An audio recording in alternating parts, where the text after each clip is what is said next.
안녕하세요. 별게 다 불만남자 푸서지입니다. 오늘은 자동차 교통법규가 사람들이 잘 안 지키죠. 거기에 대한 얘기를 좀 해보려고 해요. 그 안 지키는 이유 중에 저는 하나를 생각했던 게 뭐였냐면은 그때 제가 비정상회담을 보고 있었나? 거기에 그 얘기가 나오더라고요. 어떤 나라인지 기억이 안 나는데 그 나라가 교통법규 생각보다 사람들이 굉장히 잘 지킨대요.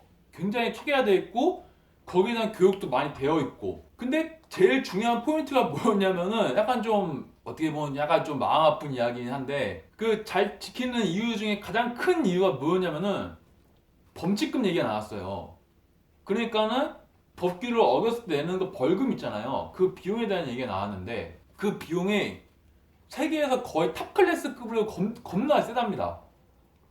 뭐 그냥 뭐 신호 위반하면 우리나라 같은 경우에 뭐 요새 얼마죠? 뭐 앞전에는 5만 원도 했던 것 같은데 지금 얼마인지 기억 안 나는데 어긴 적이 지금 마지막으로 어기고 난 뒤가 내가 벌써 한 8년 됐나요? 그래가지고 좀 잘 기억은 안 나는데 한 마지막으로 냈던 벌금이 제가 5만 원이었던 걸 기억을 해요. 그 신호 위반으로. 그 카메라 없었는데 뭐 어쨌든 그랬던 걸로 기억을 하는데 그 나라는 그렇게 한번 그 법규를 어기면은 뭐 비용이 막 100만 원, 200만 원 이런 데입니다. 막.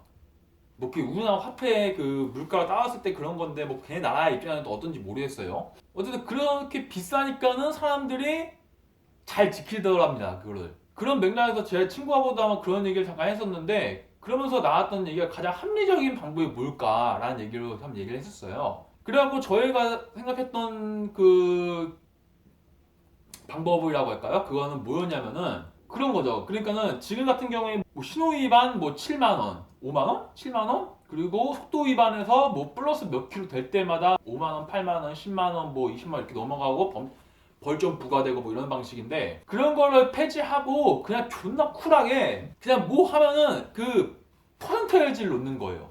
이게 무슨 말이냐? 예를 들어서 신호 위반했어. 그러면 차값의 뭐 1%, 뭐 이 정도? 뭐 1%에서 뭐 10%뭐 이 정도 나버리는 거지. 그러면은 사람들이 돈이 아까워서라도 지킬 거예요, 분명. 그러면 차값이라고 했으니까 그럼 또 이런 말 하는 사람도 있겠죠. 나 중고차로 난 100만 원 주고 샀는데 그러면 나 존나 싸니까 막 터득이지 않겠냐. 아니죠, 여러분들. 생각을 다시 해봅시다. 그거를 내가 구입한 차값이 아니라 출고가는 10년이 지나고 20년이 지나도 그 기록은 움직이지 않습니다. 출고가라는 거는. 출고가 나중에 후에 얼마큼 할인이 들어갔다 뭐 이런 식으로 빠지는 거지. 출고가 자체는 움직이잖아요. 그것도 출고가는 옵션에 따라서 뭐 예를 들어서 뭐 럭셔리 등급, 뭐 디럭스 등급, 골드 등급 이렇게 차가 이렇게 옵션들이 등급 있잖아요. 그 등급에 따라서도 그 출고가는 움직입니다.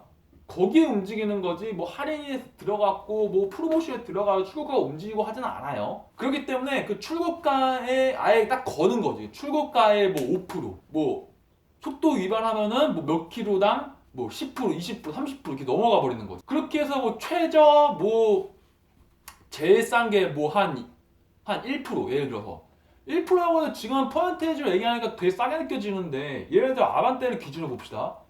요새 아반떼 깡통으로 산다고 치면은 제가 알기로는 출고가가 한 1600 되는 걸로 알고 있어요. 1600이면은 1%면은 공 두 개 띄니까 한 16만 원 나오겠죠? 10만 원 뭔 개, 16만 원 나오겠죠? 그런 식으로 최소 뭐 1%에서 시작을 해서 뭐 속도 위반했다. 그러면은 뭐 이게 이제 5%, 10% 이게 올라가는 거지. 이게 좀 과하다 생각할 수도 있는 사람도 있겠지만 냉정하게 생각했을 때그 내가 여태까지 내가 앞전에 법에 대한 얘기도 했었지만은 그 법이라는 것 중에 제가 제일 납득을 그나마 하는 법이 제일 납득이 되는 내용이 가장 많은 법안이 도로교통법이었어요. 그게 생각보다 되게 잘 짜여져 있더라고. 내가 옛날에 그 법규 몇 개 어겼을 때 뭐가 걸리는 건가 하고 막 찾아보고 막 해봤어요 한번. 해봤는데 그렇게 읽고 나서 느낀 게 진짜 와 이건 정말 잘 만들어놨다. 이건 납득이 된다. 이게 만약에 뭐 그게 뭐 절대적으로 무조건 안 지키면 무조건 사고가 나고 인명피해가 나는 건 아니지만 그래도 혹시나 하는 그 만약의 상황에 그걸 어겼을 때 큰 사고가 날 수 있고 심하면 누군가 죽거나 다칠 수가 있는 그런 것들인 거죠. 그래가지고 여러 가지가 그 교통법규 보면은 여러 가지가 좀 맞물려 되어 있는 것도 많아요. 이거는 이 법안 때문에 안전을 위해서 이렇게 뭐 얘기가 돼 있고 이렇게 돼 있다. 이런 것들이 있는데 어쨌든 그런 거에 대해서 우리가 내놨던 결론은 그거 아까 말했듯이 퍼센테이지로 내놔서 그게 벌금 세게 때려버리면 제일 합리적이지 않을까. 이게 그 동시에 또 뭐 어떤 효과가 있을 거냐면은 예를 들어 비싼 차를 끌고 다닐 수 있는 사람이라 이거예요. 내 차가 씨발 페라리야 막 한 대 막 내 차값이 6억이 넘어. 그런 거를 그냥 맨날 데일리카 탈 수 있는 사람이에요. 예를 들어서. 그러면 만약에 그런 사람이 운전이 과격하는 스타일이에요. 그렇다고 한다면은 뭐 5만 원, 10만 원이 뭐 그냥 내겠죠. 뭐 그거 뭐 좀 피해 가겠어요? 뭐 타격이 있겠어? 뭐 지 기름값보다 싸게 나오는데? 지 엔진을 교체하는 비용보다 싸게 나오는데 그 타격이 가겠냐고. 그렇잖아요? 근데 그게 만약 퍼센트로 바뀌어 버린다면은 6억짜리가 1%야 씨발 얼마야 그러면은 6억 6,600 600만 원이에요. 신호위반 한번 하면은 그런 식으로 바뀐다면은 좀 그나마 그리고 어차피 지켜야 되는 거니까 그렇게 해서 모두가 지킬 수 있게 되고 그 비싼 차를 끌고 그런 재력이 되는 사람이라고 해도 함부로 어길 수 없는 그런 사회가 만들어지면은 좀 도로가 좀 많이 안전해지고 그리고 운전을 하는 사람들에 대해서 그 요새 뭐 살인면허라고들 하죠. 법규 같은 것도 모르고 막 그냥 막 안보 달리는 사람들 많아요. 그런 사람에 대해서 좀 경각심을 일으킬 수 있고 그리고 좀 여러 가지 주의사항을 많이 더 자기 스스로도 공부하게 되는 그런 계기가 되지 않을까 하는 게 제 생각입니다. 예, 오늘 여기까지 하겠고요. 다음에 또 다른 주제로 다시 찾아보도록 하겠습니다.